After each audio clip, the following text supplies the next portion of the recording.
Créé en janvier 2019 et après avoir déjà mis sur le marché près de 500 professionnels de la santé à travers toute l'Afrique, le Centre d'excellence africain en innovation biotechnique pour l'élimination des maladies de transmission vectorielle est inauguré ce 20 juin par le ministre en charge de l'enseignement supérieur qui en salue les accomplissements, Bamanka Yannick Dabéré et Sayouba Mambone.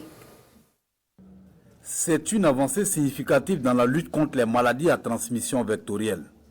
Composée entre autres de salles de cours, de salles d'exposition et de réunion, de laboratoires de recherche de dernière génération, ce complexe moderne vient combler le gap en termes de structure de pointe pour l'élimination des maladies à transmission vectorielle au Burkina et dans la sous-région. Un joyau architectural qui traduit toute la vision des plus hautes autorités en matière de recherche et de formation. Une vision qui entend faire du CEA High-Tech MTV un espace de convergence entre la théorie et la pratique. Un creuset où la diversité des savoirs et des expertises se rencontrent pour créer un impact durable. Dans le domaine de la lutte antivectorielle, on peut avoir plusieurs sortes d'outils, mais ce centre est essentiellement focalisé sur les outils qui peuvent provenir effectivement de l'utilisation des avancées biotechnologiques. L'objectif surtout ici pour nous, c'est de voir comment est-ce qu'on peut comprendre les traits phénotypiques qui permettent aux moustiques de pouvoir transmettre le paludisme.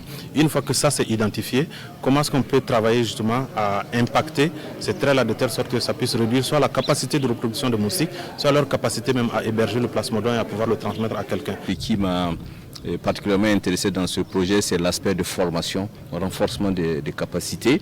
Vous savez, il y a un peu plus de 150 masterants qui ont été formés, 50 doctorants d'horizons divers, de tous les pays de la sous-région et même au-delà, Kenya, Cameroun.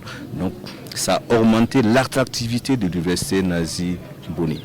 En plus de former, ce temple du savoir se présente comme un pôle d'excellence, d'éveil et de conscientisation des étudiants.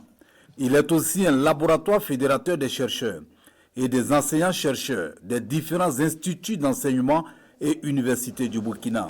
Nous entendons faire de ce centre d'excellence un véritable centre d'émergence où nous aurons à former des compétences dans différentes disciplines. Bien sûr, il y aura la santé, mais en dehors de la santé, nous comptons également pouvoir donner une formation pratique aux étudiants qui sont en mesure, à la fin de leur formation, de sortir avec des projets de société mûrs. Le Centre d'excellence africain en innovation biotechnologique pour l'élimination des maladies à transmission vectorielle totalise à ce jour 6 programmes de formation